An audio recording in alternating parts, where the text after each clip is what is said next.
Muito bem, solta o endereço para nós aí, enquanto você toma o seu lugar. Querido, o profeta de Deus, o homem de Deus, o pregador, ele não tem vontade própria. Às vezes até tem, mas é impedido. Amém por isso.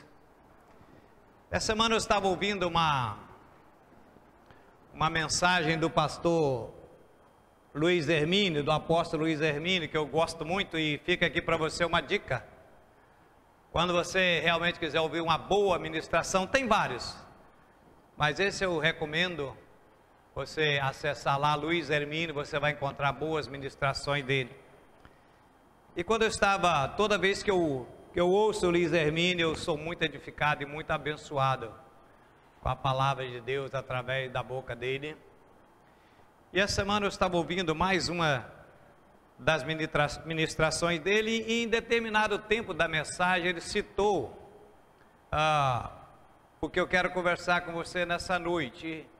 E sabe aquela coisa que você fica aguardando um toque do Espírito, e quando o Espírito fala assim, é isso. E aí não dá para fugir mais. Uma vez fisgado, dizer, é aqui mesmo. Por que eu estou dizendo isso? Porque nós já conversamos sobre esse assunto há um tempo atrás. Mas como a palavra de Deus, né, é sempre atual, nunca fica velha, amém? Então nós vamos conversar mais uma vez, evidentemente, né, com as devidas atualizações e por aquilo que o Espírito quiser que falemos nessa noite, amém? Então abra sua Bíblia aí para mim, para nós. No segundo livro do profeta Samuel, no capítulo 6. Amém? Você já chegou lá? Porque eu preciso que você abra a palavra do Senhor, o seu celular, o seu tablet. Agora não é só mais a palavra, né? A palavra sim, mas de outras formas. Posso ler? E tornou Davi a juntar todos os escolhidos de Israel em número de 30.000. E levantou-se Davi e partiu com todo o povo que tinha consigo de Baale de Judá, para levarem dali para cima a arca de Deus, sobre a qual se invoca o nome do Senhor dos Exércitos, que se assenta entre os querubins. E puseram a arca de Deus em um carro novo, e a levaram da casa de Abinadab, que está em Gibeá, e Uzá e Aiô, filhos de Abinadab, guiavam o carro novo. E levando da casa de Abinadab, que está em Gibeá, com a arca de Deus, Aiô ia adiante da arca. E Davi e toda a casa de Israel se alegravam perante o Senhor, com toda a sorte de instrumentos de pau, de faia, como harpa, com saltério, com tamboris, e com pandeiros, com símbolos. E chegando à eira de Nacon, estendeu Uzá a mão à arca de Deus, e teve a mão nela, porque os bois tropeçaram. Então a ira do Senhor se acendeu contra Uzá, e Deus o feriu ali por esta imprudência, e morreu ali junto à arca de Deus. E Davi se contristou, porque o Senhor abrira rotura em Uzá, e chamou aquele lugar de Perez Uzá, até o dia de hoje. E temeu Davi ao Senhor naquele dia, e disse: como virá a arca do Senhor? E não quis Davi retirar para si a arca do Senhor para a cidade de Davi, mas Davi a fez levar até a casa de Obed-edom, o gitita, e ficou a arca do Senhor em casa de Obed-edom, o gitita, 3 meses, e abençoou o Senhor a Obed-edom e toda a sua casa. Até aí. E eu quero conversar com você nessa noite sobre este assunto. Fala para mim. Só ensaio, agora vamos direitinho. Por que Uzá morreu?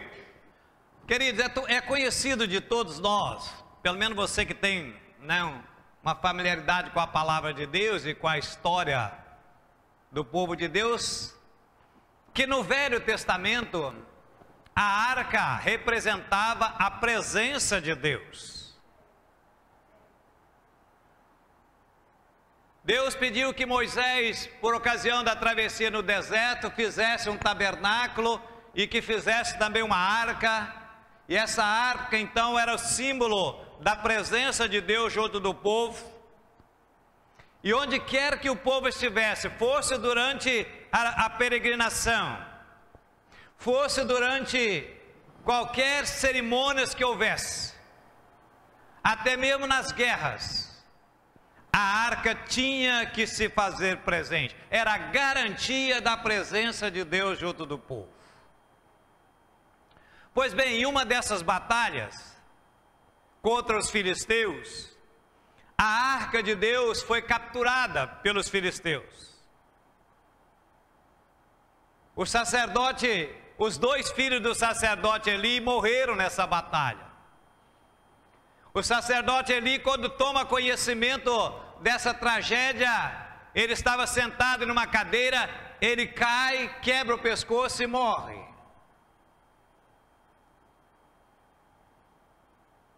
E então a arca vai parar em poder dos filisteus. E ali a arca fica então durante 7 meses. E o Senhor então começou a ferir os filisteus de enfermidades terríveis, de pragas terríveis. E eles então não quiseram mais a arca ali. E eles então constroem um carro de boi novo. Eles colocam 2 vacas que nunca tinha sido atrelada.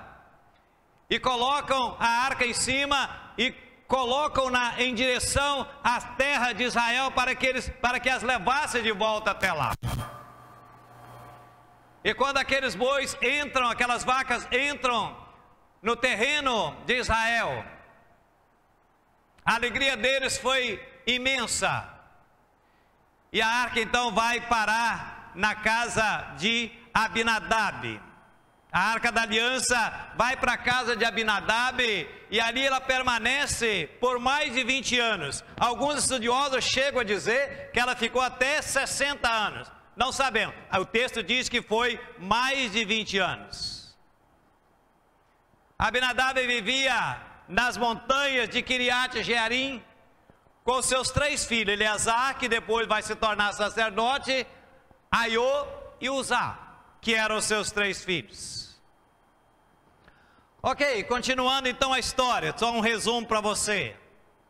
Começa agora no reinado de Davi, um período de decadência, sabe, aquela coisa inexplicável que você tem procurado fazer tudo certo, mas as coisas não estão dando certo. Então começa essa questão desfavorável no reinado de Davi, e Davi então se propôs a buscar o Senhor, a consultar o Senhor, afinal o que é que estava acontecendo? E aí então Davi vai descobrir que algo estava faltando, algo estava errado. O que faltava? Faltava a arca do Senhor que estava na casa de Abinadab. Como eu disse, a arca simbolizava a presença de Deus. Então Davi, ao descobrir isso, imediatamente Davi começa a mobilizar o povo para buscar a arca de volta para o lugar onde ela nunca deveria ter saído, que era no templo. Querido, a arca diz para nós o texto que ela ficou por 20 anos ou mais, fora do seu devido lugar. Deixa eu falar uma coisa para você, querido. Não importa o tempo, não importa que seja um dia, um ano, 10, 20, quantos anos seja, mas ela estava fora do lugar. E se a presença de Deus estiver fora do lugar na nossa vida, se estiver fora do lugar na nossa igreja, tudo mais vai por água abaixo. Eu não falei nada, né? se a presença de Deus não for uma constante na minha vida, na sua vida, na nossa casa, na vida da igreja, tudo mais vai por água abaixo. Aleluia! Vocês estão aí, gente? Amém? Ei? Davi então se mobilizou para buscar a arca, para trazer de volta a presença de Deus, ou seja, aquilo que se havia perdido. Foram 2 tentativas, a segunda deu certo, mas a primeira foi um fracasso, que é essa que nós lemos. Davi mobiliza 30.000 homens treinados, homens capacitados, preparados para ir até a casa de Abinadab para trazer a arca de volta para Sião. E a arca então é colocada em cima de uma carroça com os bois e conduzida pelos seus filhos Uzá e Aiô. Israel celebra, diz o texto que enquanto eles transportavam os tamborins, os pandeiros, ou seja, era aquela festa, aquele louvor, aquela adoração. Mas o texto também nos mostra que quando eles chegam na eira de Nacon, os bois tropeçaram e Uzá imediatamente leva a mão para segurar a arca e ele morreu na hora, ou seja, ele foi fulminado.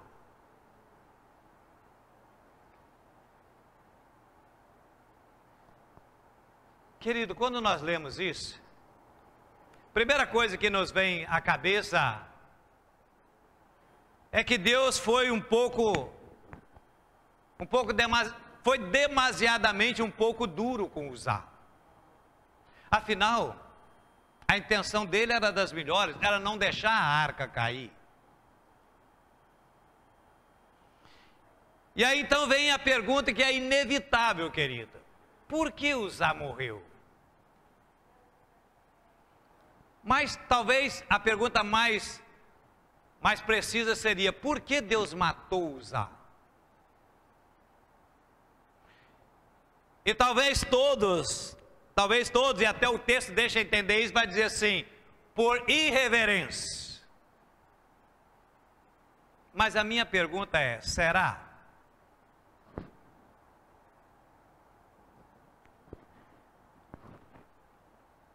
Querido, digo eu, não o Senhor nessa noite, que reverência não mata.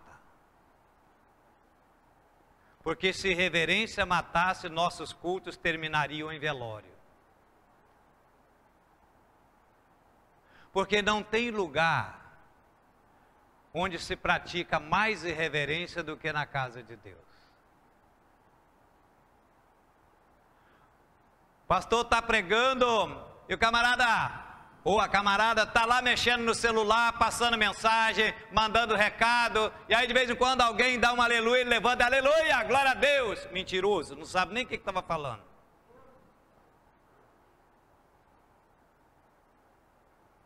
Querido, se reverência matasse, cada vez que a palavra de Deus está sendo ministrada, está sendo pregada, e tocasse um celular, nós teríamos um velório.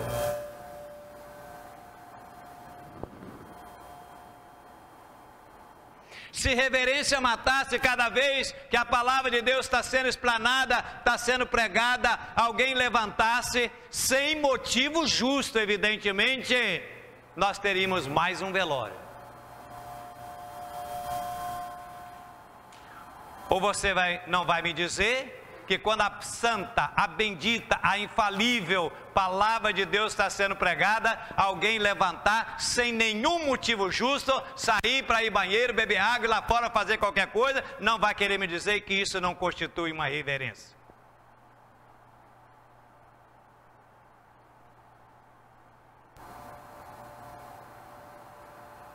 Querido, nos templos budistas ninguém entra e ninguém ousa falar, conversar, ninguém ousa entrar sem tirar os calçados, porque consideram um lugar sagrado, um lugar santo. não entram sem antes prostrar-se 7 vezes diante da estátua de Buda, que nunca foi, não é e jamais será Deus. Mas na casa do Senhor muitos chegam sem nenhuma referência, conversando alto, vai para lá, vai para cá, vai tomar café, vai fazer tudo do que é, não sequer uma oração se faz.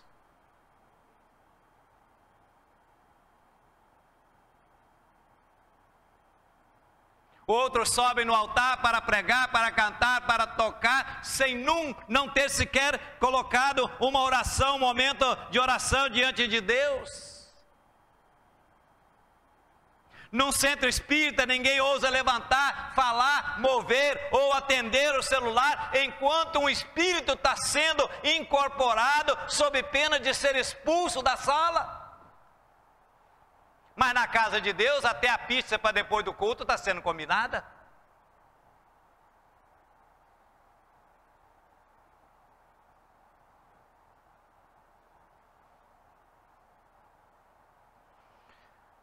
Nos terreiros e nos templos pagãos, se respeita o ambiente quando está invocando guias, orixás e demônios. E muitas vezes na casa do Deus vivo, único e verdadeiro Deus, não nos comportamos com reverência. A palavra de Deus está sendo pregada. Ministros de Deus estão debaixo, sob a unção do Espírito Santo de Deus, trazendo verdadeiros tesouros do céu para nossas almas. E muitos estão com seus aparelhos ligados, trocando mensagem, checando e-mail, Facebook, como se estivesse na sala da sua casa. Não, meu irmão, não. Irreverência não mata, porque se reverência matasse, nós teríamos que converter as nossas igrejas em funerárias. Apesar de sabermos que Ele é Deus, que Ele é o único e verdadeiro Deus, não respeitamos, não reverenciamos, não respeitamos a sua casa, não respeitamos a sua santa e gloriosa palavra como deveríamos fazer. Caminhamos, conversamos, fazemos inúmeras coisas enquanto a palavra de Deus está sendo ministrada. Toda vez que um celular tocar, ao invés de nos envergonharmos por não tê-lo desligado quando entramos aqui, muitas às vezes pega, dá uma baixadinha e diz assim: alô, agora não, estou no culto. Outros pegam, saem batendo sapato, vai atender lá fora. Querido, eu volto a dizer, a não ser que seja absolutamente necessário. É evidente que há casos. Há tempos, bem tempos atrás, pastor, eu estou aqui, mas eu estou de plantão na minha empresa. Se houver alguma emergência, então está no vibrador, fique quietinho, foi sem problema, irmão.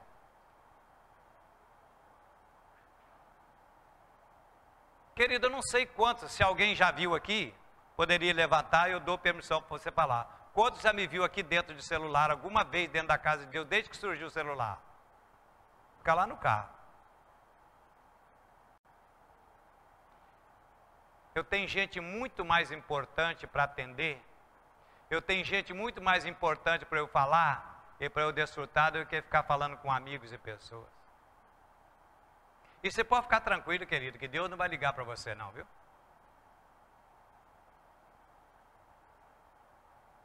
Capaz do outro ligar, querendo tirar você de dentro do templo, tirar você de prestar atenção na palavra, mas Ele não vai ligar não. Ele sabe respeitar a casa dele.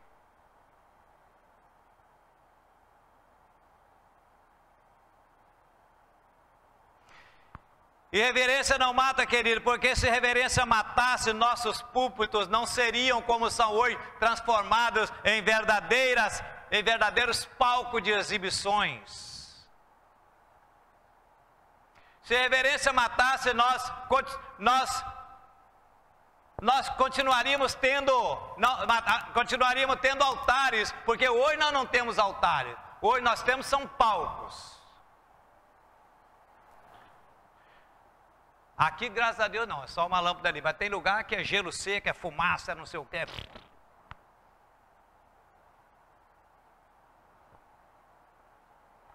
Já não vemos, já não notamos mais a presença de Deus nos nossos altares, mas o que vê são verdadeiros shows, espetáculos. Já não temos mais altares com homens de Deus, trazendo mensagem poderosa, mas hoje vemos astros da pregação, astros da música gospel, fazendo seus shows, dando testemunho de que são evangélicos, cuja vida não condiz.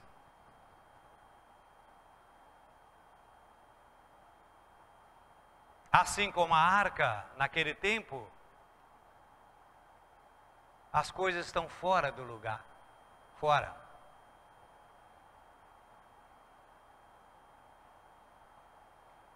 Mas irreverência não mata, querido, porque se reverência matasse, certos pastores, certos apóstolos, profetas, pregadores, cantores, instrumentistas, subiriam no altar uma única vez.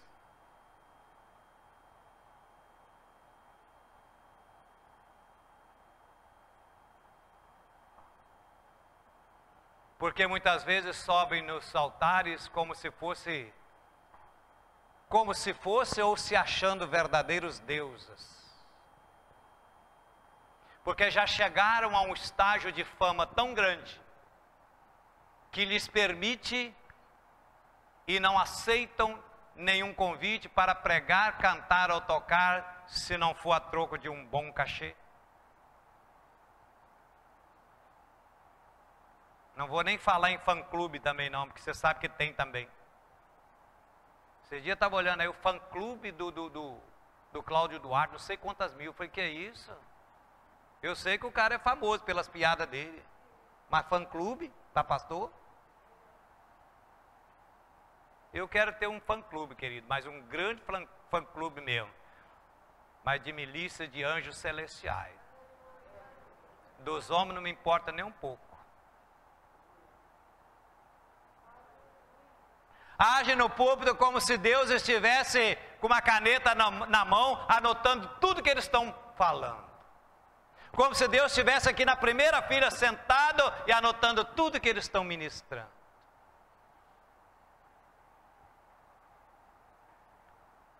Se reverência matasse, eles subiriam balançando, como você já viu que alguns sobem, né? Mas desceriam nas macas, duros.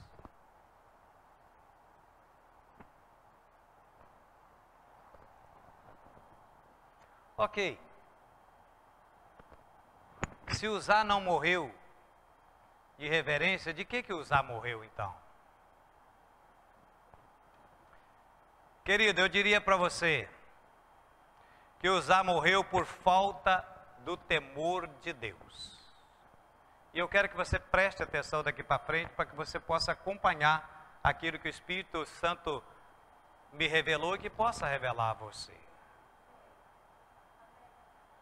Porque a falta de temor do Senhor nos leva a uma familiaridade com as coisas, achar que tudo é muito comum. E isso nos leva a uma vida de pura religiosidade, ou seja, de uma santidade de fachada, uma vida de hipocrisia. Se não, veja comigo, a arca ficou mais de 20 anos na casa de Abinadá. Então, quando a arca chegou na casa dele, esses rapazes eram crianças. Então, isso nos faz crer que como a arca estava ali na sala deles, como mais um adorno, como mais um objeto, então era comum eles estar ali.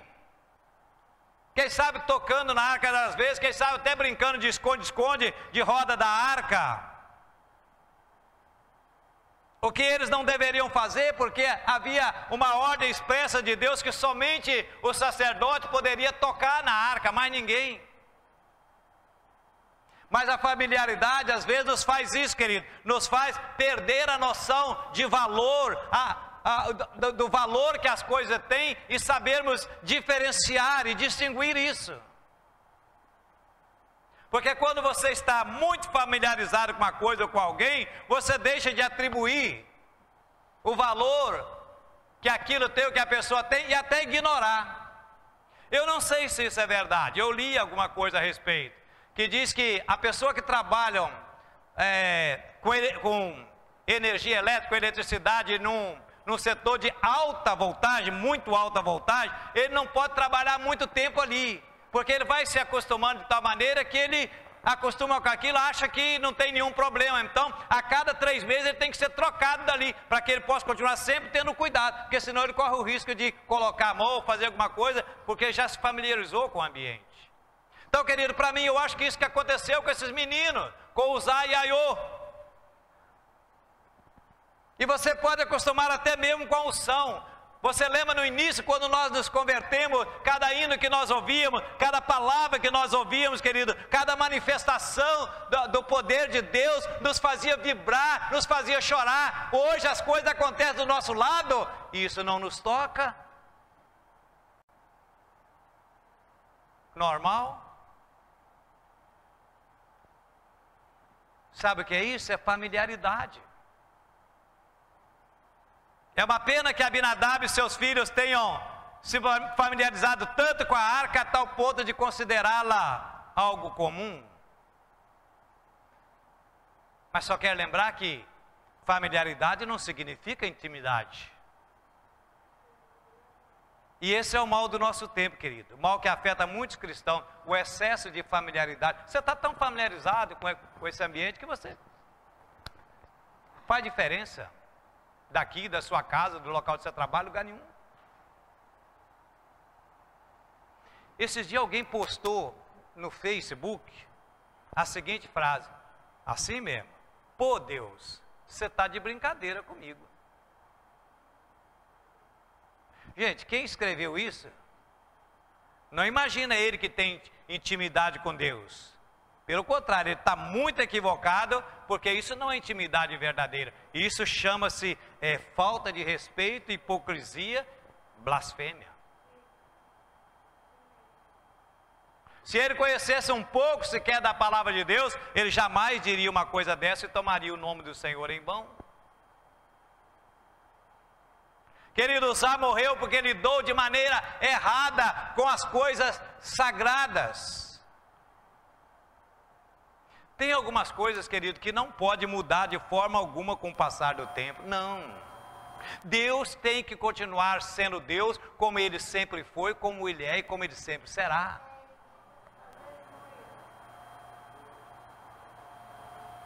Então fuja daquilo que diminui o temor de Deus no seu coração. Seja conversa, seja brincadeira, seja algumas atitudes, coisas que tornam aquilo comum, que Deus nunca teve por comum, pelo contrário, que Deus sempre o teve por sagrado, por santo e reverenciado. Sabe, querido, eu não gosto, pode observar que, né, a não ser mas qualquer brincadeira que quer que seja, que venha através de rede social, coisa, colocando no nome, palavra de Deus, o nome de Deus, de Jesus ou qualquer coisa, ou a igreja do Senhor, eu não compartilho, prefiro nem ver, e prefiro que nem me mande. Isso não é objeto de brincadeira. Nunca foi. Então, querido, não poste, nem compartilhe nada com aquilo que possa mexer com a santidade de Deus. Então esses meninos cresceram vendo a arca ali na sala da casa deles, brincavam ali, como eu falei, né? Mas não lhe foram ensinados que ela simbolizava a presença de Deus e que deveria ser reverenciada. O que é que o Espírito Santo de Deus fala, querido, para mim e para você? Que a religiosidade faz com que nós nos acostumemos com as coisas fora do lugar, sem que isso não nos incomode.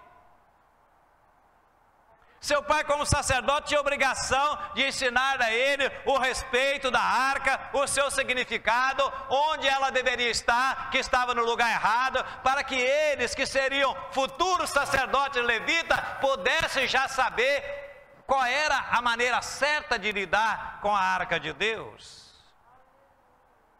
E o que dói, querido, é ver que a igreja de Jesus hoje em dia, né, está se acostumando com as coisas fora do lugar. Esses dias mesmo eu estava caminhando com um pastor amigo meu, desde que nós nos convertemos, e a gente comentava isso, dizendo como as coisas hoje estão diferentes, muito diferentes, né, irmão Lara? Muito diferente, não é verdade? Não nos incomoda mais, querido, se já não temos mais cultos domésticos. Não nos incomoda mais se não nos reunimos como família para falar da palavra de Deus, para contar experiências e orarmos juntos. Já não nos incomoda mais reunirmos os filhos, impormos as mãos sobre eles, profetizarmos sobre a vida deles. Já não nos incomoda mais se as coisas estão fora do lugar, ou seja, isso não tem mais importância para nós.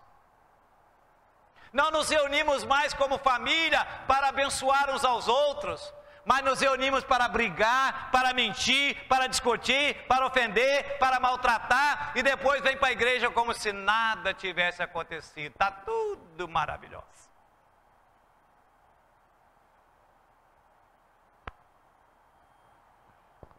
Já não se nota mais a presença de Deus em nossa casa, mas o importante é que no domingo nós estamos aqui, nós somos crentes.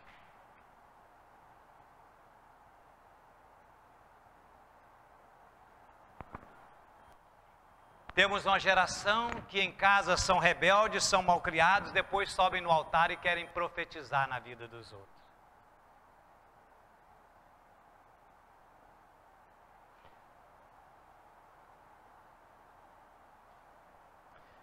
Querido, preste atenção. A arca do Senhor, ela só podia ser carregada pelos sacerdotes. Como eu sempre já falei aqui alguma vez, no passo da noiva, ou seja, 2 lá, 2 cá,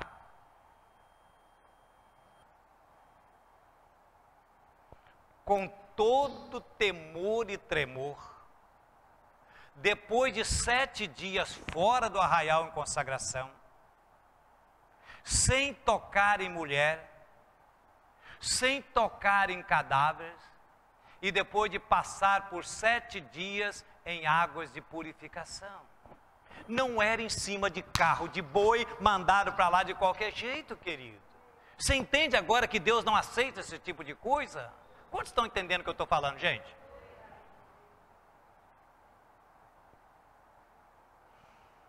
E eles sabiam disso, mas optaram pelo sistema.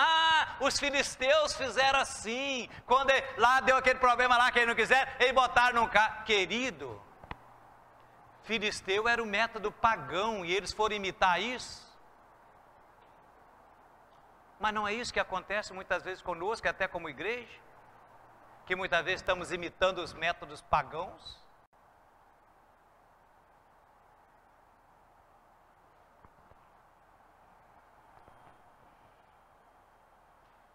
Colocaram a arca em cima de um carro de boi. Estava tudo errado, tudo fora do lugar, querido. Mas mesmo assim eles continuaram. Porque a religiosidade nos leva muitas vezes a acreditar que qualquer coisa feita para Deus é o que importa. Afinal de contas, os fins justificam os meios? Não.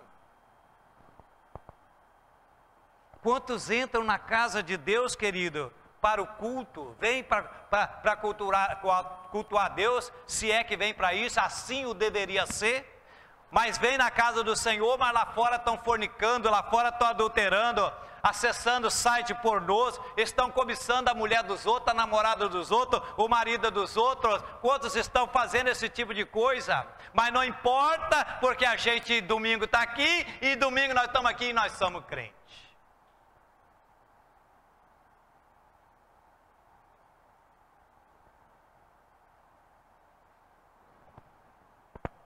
Uzá sobe naquele carro novo, contrariando a vontade de Deus, fazendo o que está errado, mas lá vai ele. Ele está desrespeitando o céu, ele está afrontando a Deus, mas ele tem as rédeas na mão.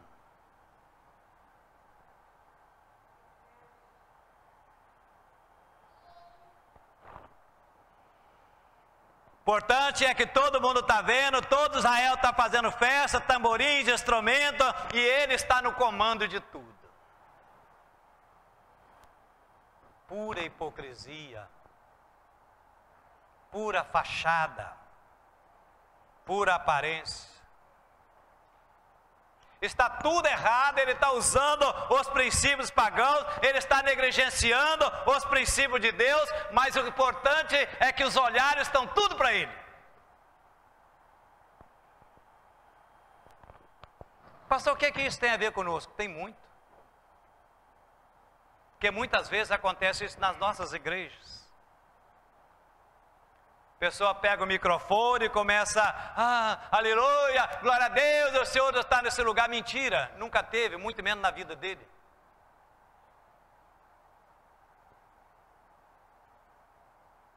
Até porque, querido, eu e você sabemos que o dia que a glória de Deus se manifestar, ninguém vai poder pular, ninguém vai poder gritar, ninguém vai poder dançar, ninguém vai conseguir ficar de pé, porque a Bíblia diz que nós cairemos prostrados para bater no peito e dizer: Deus tenha misericórdia de mim.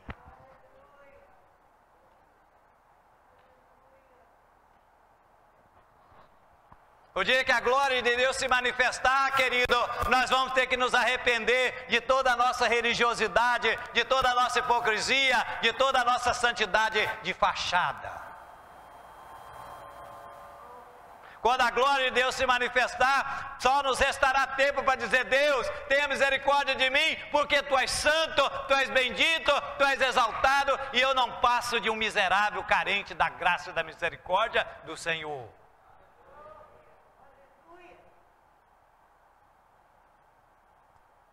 Ok, deixa eu caminhar para o final, porque o tempo está chegando.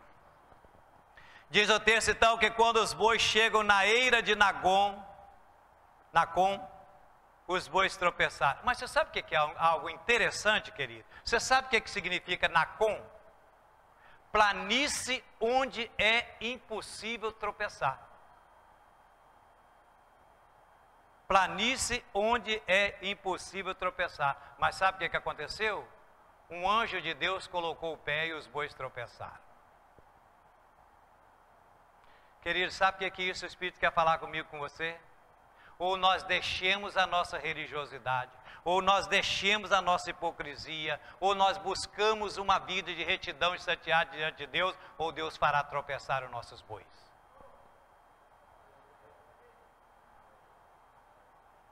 Estava tudo errado. Estava tudo errado e ainda assim eles continuavam. Deus esperava que alguém pudesse deixar de chegar e dizer: pare com esse carro, o que é que vocês estão fazendo? Como não houve quem gritasse, Deus teve que intervir com a sua justina divina e implacável. Querido, alguém tem que gritar: chega de hipocrisia, chega de falsidade, chega de religiosidade, chega de tanta fachada, chega de tanta preguiça, chega de tanto comodismo, chega de ser um crente meia boca, chega de ser um crente relaxado, chega de ser alguém que se diz crente quando a vida não condiz. O problema é que a gente tem, eu me incluo nessa, o problema é que a gente tem medo de confrontar, a gente tem medo de ferir, a gente tem medo de machucar. E por isso vamos deixando as coisas.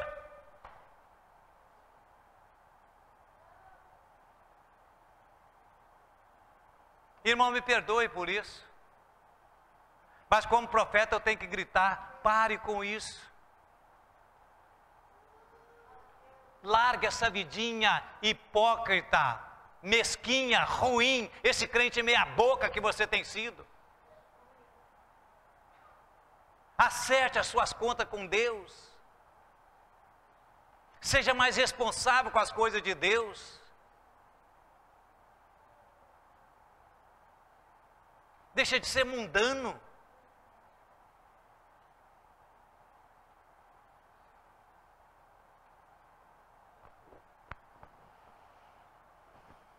Já vou encerrar. Davi falhou como rei. Tudo errado. Abinadab falhou como sacerdote. Não era daquele jeito. Uzá falhou como levita. O povo falhou porque foi conivente e fazendo festa e oba-oba. Todos falharam. Querido, todos nós falhamos. Todos nós falhamos. Todos nós estamos sujeitos à falha. Mas eu te convido nessa noite, querido, diante do Eterno, do Todo-Poderoso, do Santo, a nos quebrantarmos diante dele, a pedir perdão pelas nossas negligências, pelas nossas irreverências, pela nossa hipocrisia, querido. Para que a nossa adoração possa ser aceita pelo Senhor. Para que assim, querido, nós possamos experimentar a presença real, santa, pura e verdadeira de Deus, através do seu Espírito, na nossa igreja, na nossa vida, na nossa casa, no nosso local de trabalho e em qualquer lugar que nós colocarmos a planta dos nossos pés. Amém? Que o Senhor assim nos abençoe. Espero que você tenha sido abençoado com essa palavra como eu fui. Amém? Amém. Não? Você pode ficar em pé que eu vou abençoar a sua vida, seu vizinho. Pai, no nome de Jesus, nós te agradecemos, ó Deus, pela tua palavra, Senhor. É verdade, ó Deus, que essa palavra às vezes vem, ó Pai, de uma forma, meu Deus, meu Pai, um tanto quanto não muito agradável, meu Deus e meu Pai, de ser digerida, Pai. Mas a tua palavra diz também que o Senhor é aquele Pai que corrige todo aquele que o Senhor ama, Pai. E nós somos teus filhos, ó Pai.